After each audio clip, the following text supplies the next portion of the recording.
सुधा और राकेश के 3 बेटे थे। शादी के बाद तीनों माँ बाप से दूर रहते और सिर्फ त्योहारों में आते।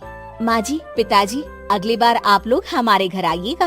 अरे नहीं बहू, सब यहीं आ जाते हैं तो घर खिला खिला लगता है। हाँ बहू, तू हमेशा बुलाती है तो जरूर आएंगे तेरे पास भी।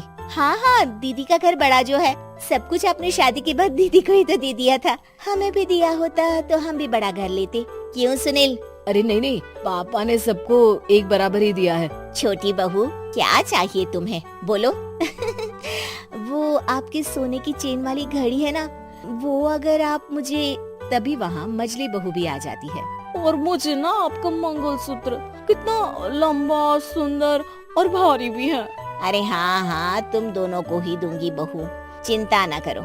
चलो अब खाना लगाओ, खाना खाया जाए। सभी मिलकर खाना खाते हैं कि पड़ोसन आ जाती है। अरे सुधा बहन, थोड़ी चीनी तो देना, घर में शक्कर नहीं है और मेहमान सर पर बैठे हैं। अरे छोटी बहू, चाची को शक्कर तो दे दो। अरे मजली दीदी, आप दे दीजिए ना, मैं यहाँ कम आती हूँ तो मुझे पता ही नहीं है कि सासू माँ सारी चीजें कहाँ रखती है। और तुम मैं कौन सा यहाँ रोज शक्कर फाँकने के लिए आती हूँ, मुझे भी नहीं है पता। तभी बड़ी बहू हाथ में चीनी की कटोरी लेकर आती है। चाची, शक्कर आप लोगों का बड़ा सहारा है माँ जी और पिताजी को, वरना हम लोग तो यहाँ रहते ही नहीं। आप जैसे पड़ोसी हैं तो हम निश्चिंत हैं। और जीती रहे बहू, आप तो ये घर पड़ोस कम परिवार ज्यादा लगता है। सुधा अपनी बड़ी बहू को देखकर बहुत खुश रहा करती थी। वो उससे अक्सर घंटों बात भी किया करती, लेकिन दोनों दूसरी बहुओं का भी वो समझती थी कि शायद छोटी है, वक्त आने पर संभल जाएंगी। समय आ जाता है जब सभी को वापस जाना होता है। माँ जी, हम लोगों की फ्लाइट पहले है, हमें इजाजत दे। वो सास के गले लगकर चली जाती है। थोड़ी देर बाद छोटी बहू कहती है, माँ जी, मैं ना ये सोफे के कवर और चादरें ले जा रही हूँ, यहाँ तो ऐसी ही पड़ी रहेंगी। हाँ हाँ बहू, ले जा, और कुछ चाहिए तो बोल। और तो चाहिए बहुत कुछ, पर चलिए कोई बात नहीं, अगली बार ले जाऊंगी मैं। ऐसे ही मंजली बहू भी घर का बहुत सारा सामान ले जाती है। सभी के जाने के बाद सुधा राकेश से कहती है, घर कितना सूना लग रहा है ना। हाँ, और खाली भी। तुम्हारी दोनों बहुएं सब बटोर गई। अरे ठीक है ना, हम दोनों ही तो हैं, कितना सामान लगेगा, फिर उन लोगों की नई गृहस्थी, इतना मत सोचा करे। समय बीतता है। ऐसे ही हर साल त्योहारों में सुधा और राकेश के बच्चों की बहू आते और जाते वक्त ढेर सारा सामान पैक कर कर ले जाती। लेकिन कुछ ही सालों में सुधा का देहांत हो जाता है। पिताजी, आप यहाँ अकेले क्या करेंगे, हम लोगों के साथ चलिए। अरे नहीं नहीं बहू, इस घर में सुधा की यादें हैं, मैं उसे नहीं छोड़ सकता हूँ।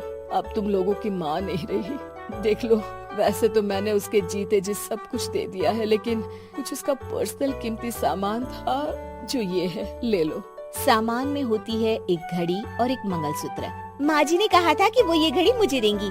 हाँ हाँ पिताजी, माँ ने सबके सामने ये घड़ी सरिता को देने के लिए कहा था। उठा लो सरिता माँ की घड़ी। अब क्या था, छोटी बहू फट से घड़ी उठा लेती है। और पिताजी, ये मंगलसूत्र तो माँ ने मुझे ही देने को कहा था, याद है ना? वो सभी की ओर इशारा करती है। तू भी ले ले ये हार बेटा, कोई बात नहीं। मंजली फटाक से हार उठा लेती है।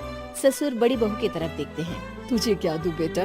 पिताजी, माँ ने एक चीज मेरे लिए भी रखी है। सभी के कान खड़े हो जाते हैं कि आखिर सास ने क्या रखा होगा बड़ी के लिए। अरे माँ जी तो दीदी से प्यार भी ज्यादा ही करती थी, हमेशा उनसे बात किया करती। जरूर कोई बड़ी और अपनी प्रिय चीज दी होगी दीदी को। और देख लेते हैं ना, वरना तो हम भी बराबर का बंटवारा करेंगे। हाँ हाँ, कर लेना बंटवारा। लेकिन बड़ी बहू बताओ तो, सुधा ने क्या रखा है तुम्हारे लिए?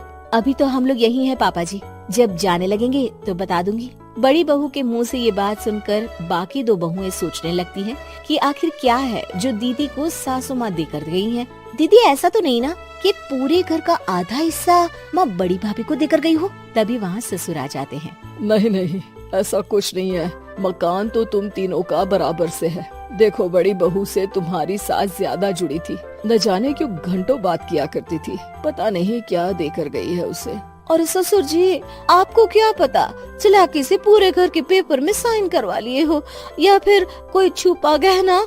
आखिर मकान पूरा तो आपने सासू माँ के नाम ही कर रखा था ना।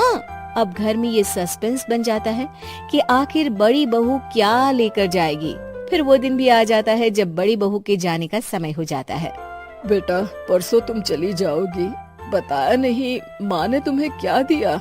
घड़ी और हार जो बेशकीमती था और तुम्हारी सास को सबसे ज्यादा प्रिय था, उसका तो बंटवारा भी हो चुका है। अब तुम्हारी बारी। हाँ पिताजी, आज मैं ये बात बताने ही वाली थी। माँ ने मुझे उससे भी बेशकीमती चीज दी है और वो है आप। आपसे अधिक प्रिय उन्हें कुछ नहीं था। माँ चाहती थी कि आप मेरे साथ रहें। चलिए पिताजी। बेटा, मेरे पास तो कोई पेंशन भी नहीं है और ना ही कोई प्रॉपर्टी। लेकिन आपके पास संस्कार है पिताजी, जो मेरे बच्चे आपसे लेंगे, तो आपको ले जाने पर स्वार्थ ही है मेरा। चलिए ना पापा। सभी के सामने पिताजी बड़ी बहू और बेटे के साथ उनके घर चले जाते हैं।